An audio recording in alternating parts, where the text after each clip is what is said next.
세상을 살아가는 사람들이 알지 못하는 몇 가지가 있습니다. 첫 번째는 장래일을 모릅니다. 미래에 펼쳐지는 일들을 사람은 모릅니다. 5분 후도 모릅니다. 7절에 있는 말씀, 사람이 장래일을 알지 못하나니 장래일을 가르칠 자가 누구이랴. 그러니까 오늘은 잘 됐어도 내일은 망할 수 있다라는 것. 내가 오늘은 높은 자리에 올라가서 군림한다 할지라도 내일은 감옥 갈지도 모른다라는 것. 오늘은 건강해도 내일은 건강이 어떻게 될지 모르는 게 인생입니다. 잘 나가던 유명한 운동팀의 이 코치들이 순간에 해고당하는 일들이 허다하게 일어납니다. 승승장구하던 코치들이 하던 일을 내려놓는 일들이 허다합니다. 왜냐하면 이건 계속 할 수 있을 줄 알았는데 몸이 안 좋아서 가봤더니 암, 사기 이런 게 발견되든지 아니면 중병이 이렇게 나타나게 돼서 하던 일을 내려놓을 때가 있다는 겁니다. 교회도 보면 참 잘 될 때도 있고 아무리 노력하는 것 같아도 잘 안 될 때가 있습니다. 가정도 보면 행복하다고 느끼는 순간이 있는가 하면 어떨 때는 똑같은 가족이고 똑같은 가정인데 갑자기 또 불행을 느끼는 그런 경우도 있습니다. 그러니까 행복과 불행이 순간적으로 교차를 합니다. 그래서 지금 좀 잘 산다고, 지금 뭔가 일이 좀 잘 된다고 우쭐하고 오만해지면 안 된다는 거죠. 왜냐하면 갑자기 내가 망할 수도 있다는 거죠. 그리고 오늘 내가 못 산다고, 그리고 오늘 내가 일이 좀 안 된다고 해서 또 너무 좌절할 필요도 없다는 겁니다. 하나님이 나서서 일하기 시작하시면 인생에는 언제든지 역전의 가능성이 있기 때문에 그렇습니다. 그래서 당연히 자기 자신도 원대한 꿈을 꾸고 미래를 바라보며 슬기로운 다섯 처녀처럼 성실하게 준비도 잘해야 되겠지만 하나님이 도와주시길 기대하면서 바라면서 하나님께 기도로 맡기며 사는 것, 이런 사람이 지혜자다라는 겁니다. 세상을 살아가는 사람들이 알지 못하는 몇 가지, 첫째는 장래일을 모르고 두 번째는 이 하나님의 오묘하신 섭리도 사람들은 모릅니다. 17절에 또 내가 하나님의 모든 행사를 살펴보니 해 아래서 행해지는 일을 사람이 능히 알아낼 수 없도다.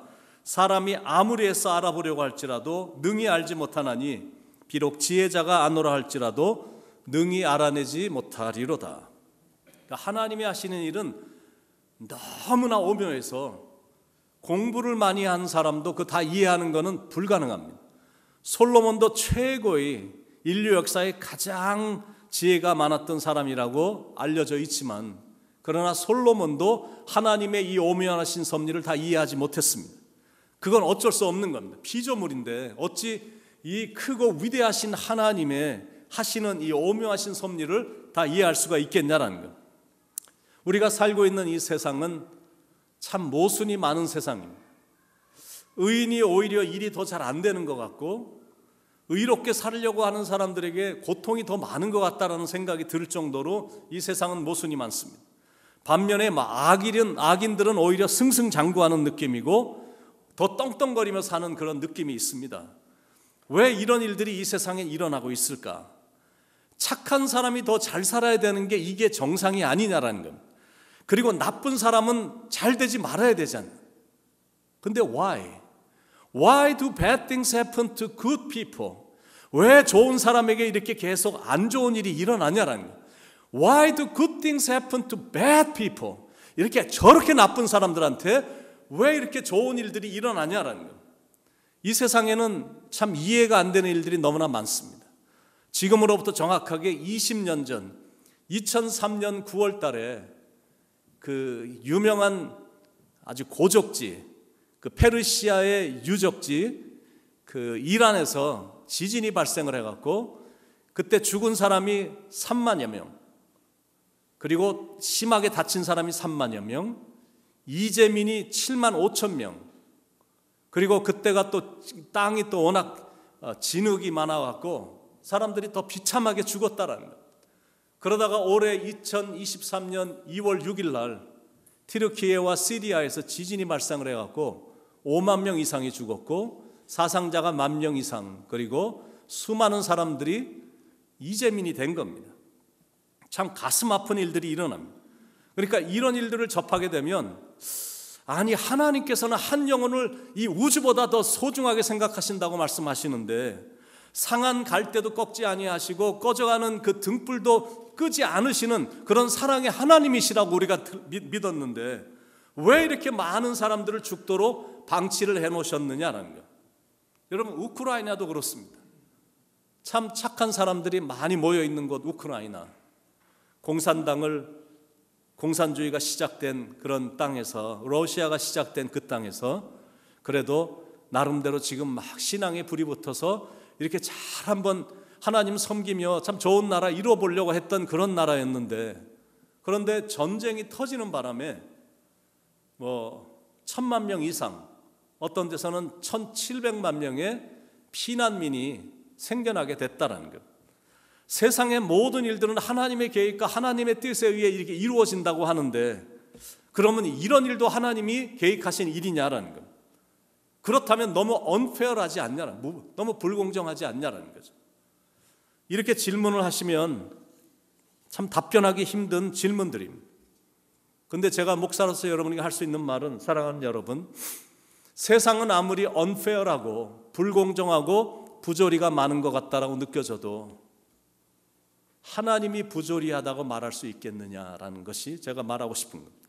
God understands when you feel life is not fair. 세상이 아무리 불공정하고 부조리하다고 할지라도 하나님은 여러분의 마음을 다 이해하고 계시다라는 거고, Life is not fair. 우리가 살아가는 인생이 참 불공정하고 부조리한 거 있는 건 사실이지만 But God is good. 하나님은 너무나 좋으신 분이시고 And God is faithful. 그분은 정말로 신실하신 분이시거든요. 그래서 세상은 이렇게 되는 것 같아도 그럼에도 불구하고 We still trust God when life seems unfair. 인생이 참 부조리하고 이런 많은 것들이 있다 할지라도 그럼에도 불구하고 우리는 여전히 하나님을 신뢰하는 겁니다. 어려움과 재난은 의인과 착한 사람들에게도 일어납니다. 내가 착하고 정말 진실하게 살아도 억울하게 버림받는 경우도 있거든요. 그러므로 의인이 고난당하는 것에 대해서 이상히 여기지 말라라는 것. 그리고 여기는 영원히 살 곳이 아니기 때문에 그거를 너무 몸부림치며 괴로워하며 이상히 여기지 말라라는 것. 그리고 우리가 살고 있는 이 땅은 사탄의 주무대입니다. 그래서 이 땅에서는 부조리한 일, 억울한 일, 화날 일, 불공정하고 그리고 불공평하고 injustice, 고통스러운 일들이 이 땅에서는 참 많이 일어나고 있습니다. 욥이 그랬잖아요. 동방에서 가장 의로운 사람 중에 가장 의로운 사람이었는데 그런데 말할 수 없는 고난이 그에게 겹쳐왔습니다. 이거 뒤에서 사탄이 다 한 거거든요. 그렇다고 하나님 대체 이게 뭡니까? 내가 하나님을 위해서 정말 열심히 살아보려고 그랬고 진실하게 하나님 섬기려고 살아봤는데 그런데 어떻게 하나님은 나에게 이러실 수가 있나요? 라며 하나님께 따지면서 해댈 수가 있겠느냐라는 거예요. 나에게 비극적인 상황이 왔다고 해서 하나님을 버릴 수 있냐라는 거예요. 그리고 인생의 고난은 너무나 많은 경우에 사탄이 주는 고난도 참 많습니다. 특히 의인에게 고난을 세차게 줌으로 의를 버리게 만들려고 공격을 하는 겁니다. 그리고 의롭게 살아가는 이 크리스찬들이나 이런 사람들에게 고난을 많이 줘서 그들로 하여금 하나님을 버리도록 시도를 하기 때문에 의인이 이 땅에서는 고난을 받는 경우들이 참 많습니다. 악인들은 고난이 별로 없으니까 노다지 악을 즐기고 죄를 막 밥 먹듯이 막 담대히 짓습니다. 그러면서도 막 기고만장해서 막 배는 게 없을 정도로 참 눈뜨고 보기 힘들 정도로 기고만장한 이런 악인들의 모습이 있어요. 그리고 착하게 의롭게 하나님 말씀대로 살아가려고 하는 사람들을 바라보며 비웃는 일들이 허다하게 있습니다. 11절에 악한 일에 관한 징벌이 속히 실행되지 아니하므로 인생들이 악을 행하는 데 마음이 담대하도다. 악인들이 이렇게 그리고 보니까 잘 되고 있는 것 같아요. 그러나 그렇다고 해서 우리가 그들을 부러워할 수 있겠느냐라는 거예요.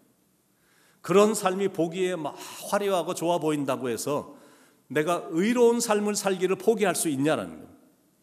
이 땅엔 이상한 방법으로 돈을 버는 사람들이 너무나 많습니다. 이 카지노 호텔의 주인들이라든지, 플레이보이 주인이라든지, 러브 호텔 주인이라든지, 막 사람들을 납치해서 몸을 팔게 해서 막 돈을 취하는 악한 사람들, 불법적이며 추한 방법으로 돈을 버는 수많은 사람들, 뭐 이런저런 마약을 팔고 뭐 이런 사람들이 이 땅에 많은데, 그런데 그런 사람들은 오히려 인간이 즐길 수 있는 최고의 것들을 다 즐기는 것 같고, 돈도 막 떵떵거리면서 막 쓰는 것 같고, 자기가 다니고 싶은 데는 다 다니는 것 같고, 또 장수까지 하는 것 같은 느낌이 드는 겁니다.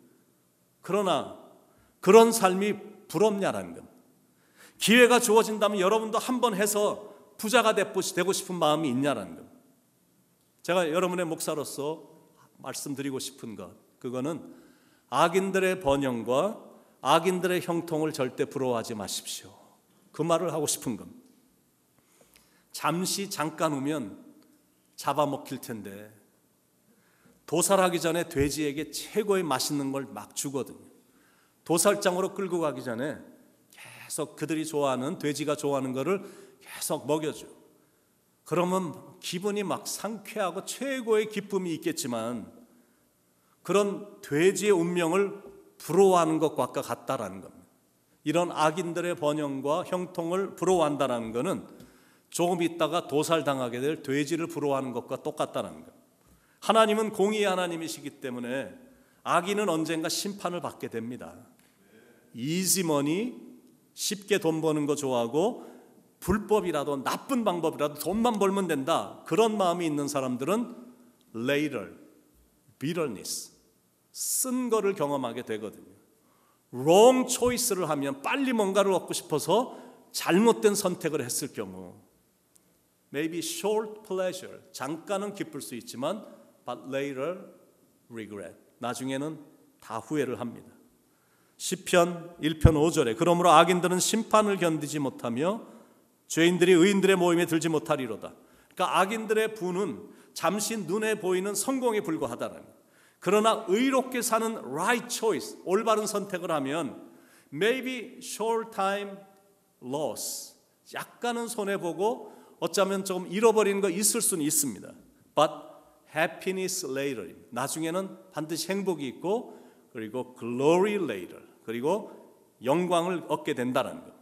하나님의 섭리는 우리가 분명히 다 알 수는 없지만, 근데 분명한 거 하나는 있습니다. 악인은 심판받게 되고 의인들은 종국의 영화로운 삶을 보장받게 된다는 것. 시편 1편 6절에 무릇 의인들의 길은 여호와께서 인정하시나 악인들의 길은 망하리로다. 13절에도 악인은 잘되지 못하며 장수하지 못하고 그날이 그림자와 같으리니 이는 하나님을 경외하지 아니함이니라. 그러나 우리가 하나님을 경외하고 살면 결국엔 다 잘 되는 거고, 그리고 특히 하나님이 인정해 주시기 때문에, 하나님을 너무나 진실하게 경외하니까 하나님이 계속 보시다가 그 삶을 인정해 주시기 때문에 갈수록 메마르지 않는 인생이 될 거고 후회하지 않을 인생이 될 것이다라는 겁니다. 12절 후반부에 하나님을 경외하며 그를 경외하는 자들은 잘 될 것이요.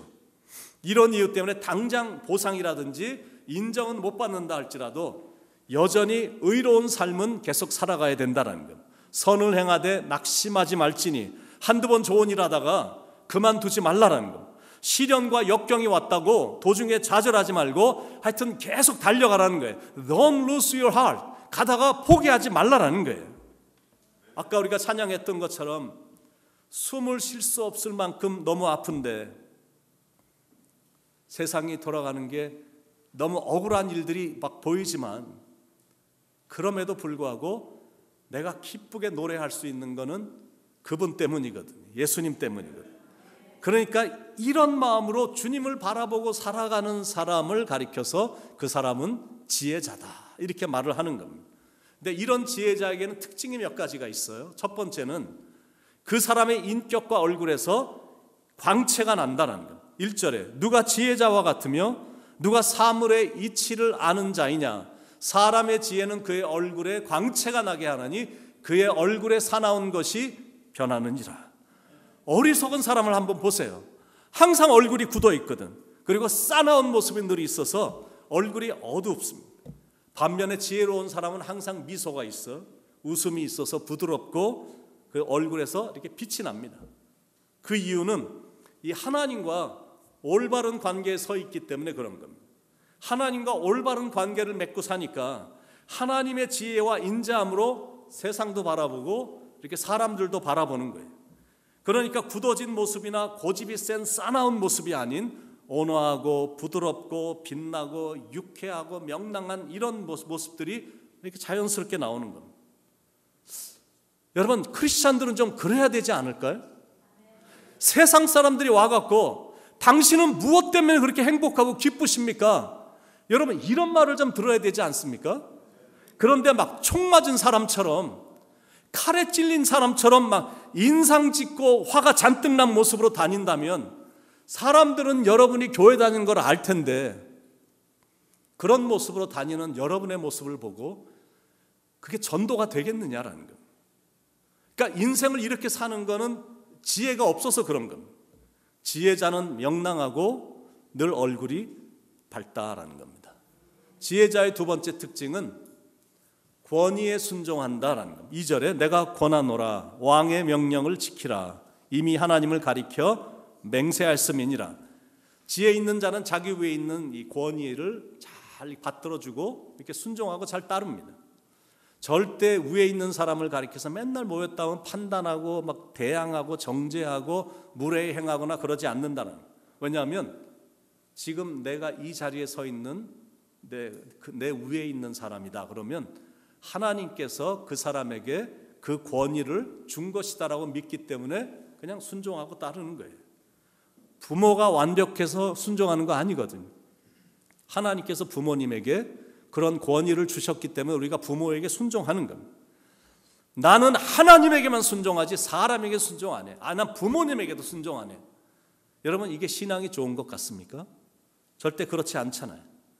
평상시에 부모님 음식 한 번도 사주지도 않고 그러다가 1년에 한 번 생일날이 오면 제일 싼 데 가서 시장 가갖고 제일 싼 거 옷 하나 사갖고 와갖고 그러다가 나중에 돌아가신 다음에 깨닫고 나서 비싼 수의를 입혀서 장례식 하는 게 그게 무슨 효도냐라는 겁니다. 효도란 살아생전에 하는 거고 살아계신 부모님께 순종하는 건 그건 마땅한 거고 당연한 일이다라는 거예요. 눈에 보이는 부모에게도 순종 안 하는 사람이 자기 눈에 보이지 않는 하나님께 순종한다, 이거는 가능하지 않습니다. 그런 사람은 세상에 나가도 위에 있는 사람에게 순종 절대 안 해요. 사사건건 비판하고 사사건건 못마땅해하고 사사건건 반항하고 그러다가 몇 그룹이 계획을 하면 또 거기에 껴서 같이 데모하고 이런 일들이 허다하게 일어나거든요. 그거는 지혜가 없어서 그런 겁니다. 지혜자는 위에 있는 사람에게 권위를 인정해주고 따릅니다. 이렇게 권위를 인정해주고 질서를 잘 지키니까 그 사람이 지혜자인 거고 지혜가 있기 때문에 쓸데없는 화도 인생에서 자초하지를 않는 겁니다. 5절에 명령을 지키는 자는 불행을 알지 못하리라. 지혜자의 마음은 때와 판단을 분별하나니. 이게 두 번째 지혜자의 특징, 권위에 순종한다. 세 번째는 지혜자의 특징은 하나님을 경외한다라는 겁니다. 12절 후반부에 또한 내가 아노니 하나님을 경외하여 그를 경외하는 자들은 잘 될 것이요. 하나님 앞에서 경건함의 삶을 살면서 하나님을 경외하는 것이 이게 지혜의 근본입니다. 그런 사람들은 결국 하는 일마다 결국엔 다 하나님이 잘 되게 해주신다라는 거예요. 반면에 하나님을 경외하지 않고 인생을 살 때 무조건 자기 멋대로 이게 좋은 건지 나쁜 건지 상관도 안 하고 지 멋대로 막 하는 악한 사람들은 하나님을 두려워하는 마음이 없기 때문에 무지와 욕심과 죄성에 따라 인생을 살기 때문에 잠시는 잠깐 반짝할 수 있지만 결국엔 안 되는 겁니다. 13절에 악인은 잘되지 못하며 장수하지 못하고 그날이 그림자와 같으리니 이는 하나님을 경외하지 아니함이니라.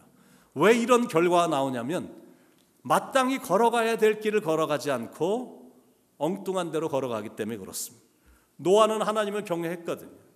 하나님을 경외했기 때문에 순종함으로 방주를, 그것도 120년이나 되는 긴 시간을 묵묵히 순종하며 지었어요.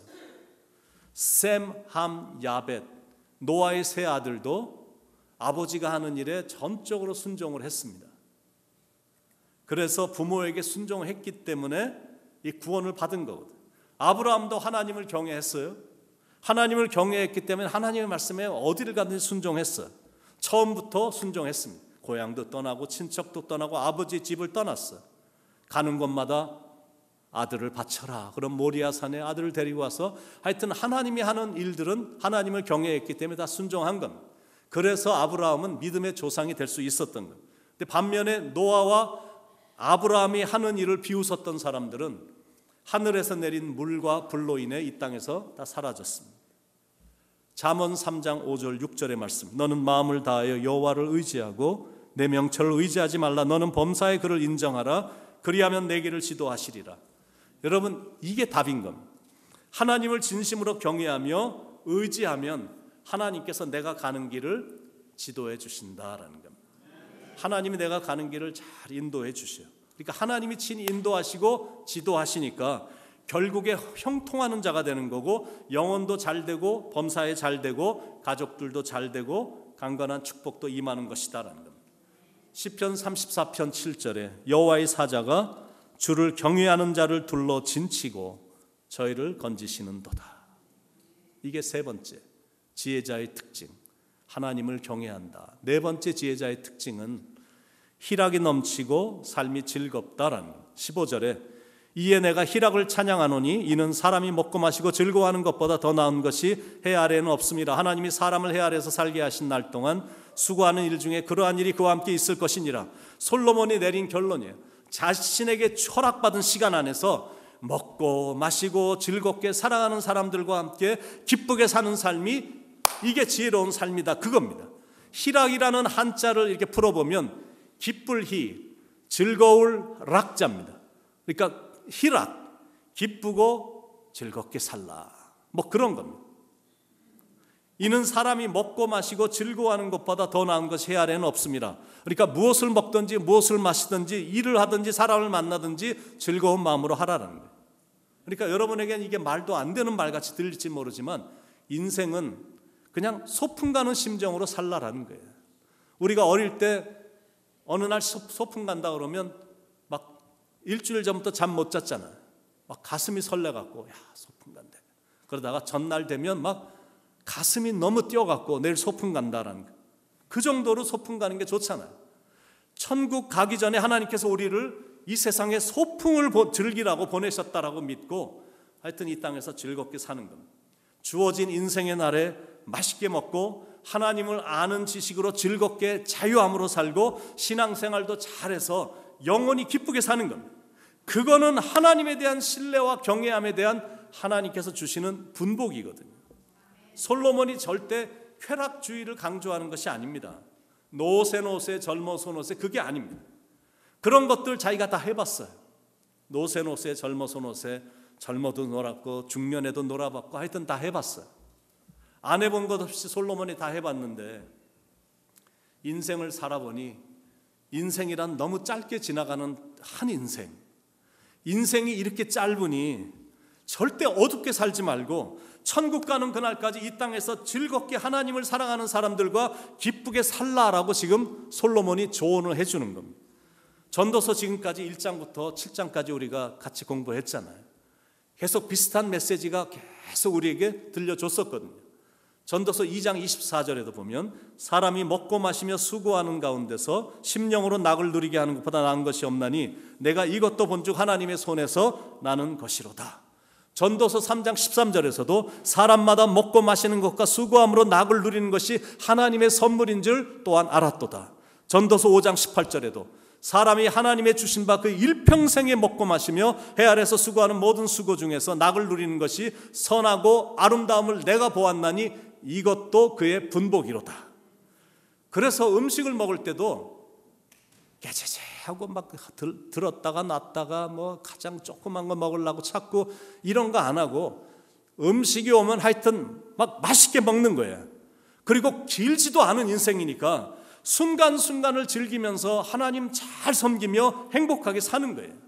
여러분이 밤낮 쉬지 않고 일만 해봤자 인생은 한없이 피곤하기만 한 겁니다. 또 그렇게 산다고 해서 인생이 그리 대단히 좋아지는 것도 아니야. 그리고 그렇게 열심히 산다고 해도 그다지 알아주는 사람도 없어. 그리고 문제는 자기의 몸만 상하는 겁니다. 그것이 아무리 지혜를 구하는 일이라 할지라도 너무 인생을 그렇게 사는 거는 밤과 낮 쉬지 않고 계속 하는 거는 자기 몸만 계속 쇠하게 만드는 거고 마음도 편치 않고 주위에 있는 사람들도 다 불안하게 만드는 거고 문제는 자기는 실은 속 안에서 스트레스가 너무 충만해서 좋을 게 하나도 없습니다. 16절에 내가 마음을 다하여 지혜를 알고자 하며 세상에서 행해지는 일을 보았는데 밤낮으로 자지 못하는 자도 있도다. 그러니까 인생 그렇게 살 필요 없다라는 거예요. 한마디로 말해서 너무 이런 걸 깊이 하다가 고뇌와 고민과 슬픔과 우울함을 가지고 인생을 살 필요 없다. 그게 솔로몬이 우리에게 주는 말입니다. 그저 주어진 시간에 감사하고 다시는 오지 않을 시간들이니까 그 시간들을 즐겁게 보내며 하나님의 섭리 가운데 하루하루 보람있게 기쁘게 사는 겁니다. 성경은 우리에게 항상 기뻐하라고 말씀하고 있잖아요. 그러니까 기쁘고 즐겁게 사는 거예요.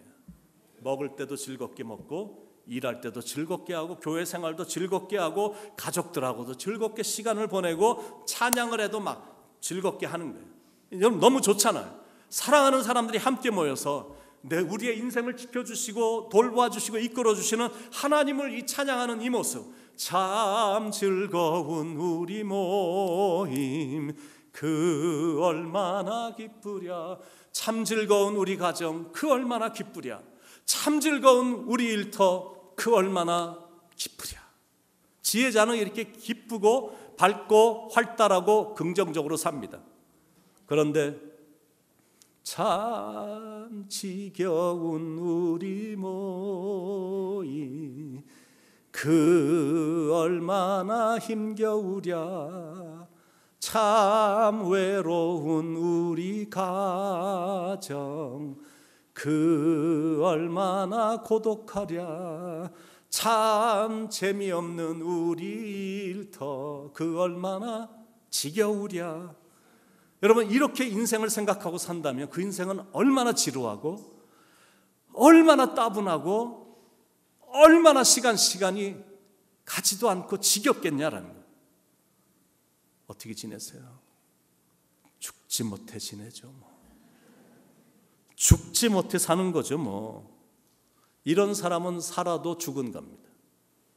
하나님께서 우리에게 주신 것들이 참 많은데 그거는 누리라고 주신 거예요.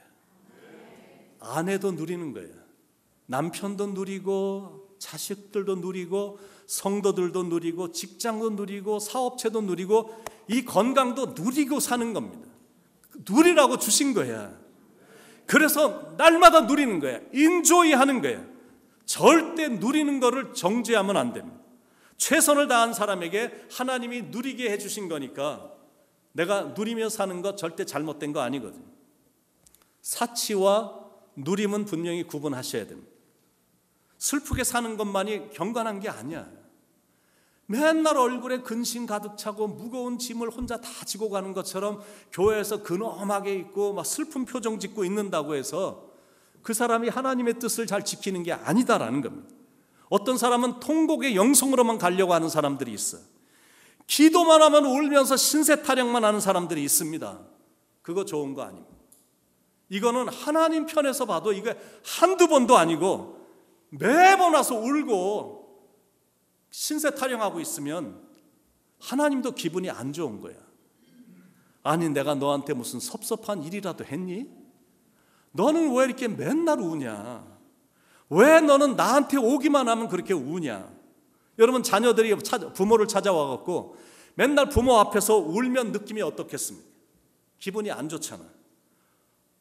근데 오면 아니면 오지 않더라도 전화를 하더라도 엄마 나는 진짜 인생이 너무 좋아. 오늘도 음식을 먹었는데 왜 이렇게 음식이 맛있는지 모르겠어. 아빠, 남편이 너무너무 나를 사랑해줘요. 나를 얼마나 잘해주는지 아빠 난 진짜 너무 감사해. 이렇게 잘 있다 그러고 명당하게 대해야 부모의 마음도 좋듯이 하여튼 주어진 삶은 누려야 된다라는 겁니다. 인생을 살면서 너무 특이한 의인이 되려고 하면 안 됩니다. 자, 그러면 그런 사람들은 근엄해야 된다라는 그런 것 때문에 얼굴도 좀 이렇게 인상도 좀 짓고 뭐 고민도 많이 하는 것처럼 지내야 된다라고 생각하는 그런지 몰라도 그런 사람들은 절대 누리지도 못하고 나누지도 못합니다. 그러나 내가 자연스러운 의인이 되면 마음껏 누릴 수 있고 그리고 갖고 있는 거 마음껏 나눌 수 있어요. 저는 목사지만 조금 다른 목사들하고 좀 다른지 이렇게 경건한 모습은 좀 없죠? 있어요? 좀 있어요? 목사가 좀 이렇게 좀 껄렁껄렁 아직도 좀 노는 사람 같고 뭐 그렇게 느낌이 들지 몰라요. 설교하러 갔는데 뭐 넥타이도 좀 안 매는 것 같고 뭐 운동화 신고 올라가서 설교하는 것 같고 좀 껄렁껄렁한 건 있지만 저는 목사지만 진짜 순간순간 누리며 살아요. 저는 차를 타도 굉장히 누립니다. 막 찬양을 들어 아니면 좋은 메시지를 들어 좋은 거는 막 차 안에서 막 해. 그러니까 막 가다 보면 차 안이지만 혼자 막 부흥회할 때가 굉장히 많아요. 막 누리니까. 그리고 아내와 시간을 보내는 것도 올해가 43년째인데 이것도 감사해요. 지루하지가 않은 거예요. 43년을. 그것도 사업을 할 때도 24시간 같이 있었거든. 근데 목회를 하니까 직장도 나가는 것도 아니고 목회를 하니까 계속 같이 있어요. 시간만 되면 나가서 걷고 뭐 같이 이렇게 가차 마시고 이런 일들이 노다지 있는데 이거를 순간순간 막 계속 누리고 있으니까 전혀 지루하지가 않은 거예요. 제 아이들이 찾아오면 너무 좋은 거예요. 내가 지금 만남의 시간을 누리고 있기 때문에 너무 좋은 겁니다. 목회도 내가 누리면서 하니까 이 목회 이렇게 해도 되나? 이래도 되나? 할 정도로 저는 순간순간을 누리거든요. 왜냐하면 누리지 못하면 눌려버리거든. 가위에 눌린 것처럼 너무 괴롭거든. 주님이 분명히 말씀하셨어요. 생육하고 번성하여 땅에 충만하라. enjoy, 즐기라고 말씀하셨거든. 근데 누가 누릴 수 있냐면 자신에게 주어진 삶의 현실에 최선을 다하는 사람이 진정으로 누릴 수가 있는 거예요. 그러니까 누림이란 거는 수고라는 전제가 있어야 되는 거예요. 십자가가 없는 부활이란 건 절대 없듯이 수고 없는 누림은 없다라는 거예요. 그 누림은 오직 수고한 사람만 누리는 겁니다. 내가 지금 12시간째 놀았는데 또 누릴 수 없거든. 누린다는 건 내가 일하고 즐기고 기도하고 찬양하고 말씀 보고 나서 주님을 막 즐기는 거예요. 그러니까 주님이 누림의 열쇠인 겁니다. 어머니 몸속에 있는 아이가 어머니의 생명을 먹고 생명을 누리는 것처럼 우리는 주님 때문에 생명을 먹고 그 생명을 누리는 겁니다. 인생도 그리 길지 않은데 노다지 고민이나 하며 괴롭게 살면서 이 시간 낭비할 필요가 없잖아요. 그런 고민들은 철학자들에게만 다 맡겨버리고 하나님을 믿는 우리는 즐겁게 먹고 마시고 수고하며 주님을 열심히 섬기며 기쁘게 사는 겁니다. 이번 주에 또 생각지 않게 뷔페집을 2군데 나갔어요. 그래서 갔더니 한 군데를 갔더니 또 우리 교인들이 한 10명쯤 와 있는 거예요. 제가 그걸 보고 그 목사의 그 교인들이구나. 얼마나 이렇게 싹 살펴보니까 열심히 그냥 뷔페집이니까 막 계속 갖다 드시더라고요. 신방을 갔더니 그분이 또 뷔페집에서 이렇게 잘 대접을 해주셔서 하여튼 대단히 먹었고, 두 번째 간 거는 우리 목회자 샘물을 했는데 끝나고 목회자들이 또 가서 뷔페집 가서 좀 때려 먹고 왔어요. 얼마나 많이 먹었는지 죄송한 마음은 좀 있었어요. 그런데 너무 즐겁게 많이 먹었어요. 하염없이 많이 먹었어요. 그런데 제가 신기한 걸 발견했어요. 신기한 게 있더라고요. 진짜 많이 먹었거든요. 근데 즐겁게 먹으니까 배가 괜찮아. 신기하게 아무렇지도 않은 거예요. 그러니까 결론, 모든 걸 즐겁게 하면 된다, 그겁니다. 인생 살면서 너무 염려할 거 없어. 너무 슬퍼할 거 없어. 그냥 주님께 모든 거 맡기고 살면 하나님께서 약속하신 대로 붙들어 주시기 때문에 그렇습니다. 그러니까 절대 슬퍼하지 말고 걱정하지 말고 두려워하지 말고 염려하지 마시기 바랍니다. 주님이 함께 하신다고 약속하셨으니까 우리는 그 약속을 믿고 하나님만 바라보며 나가는 거예요. 아멘이시죠?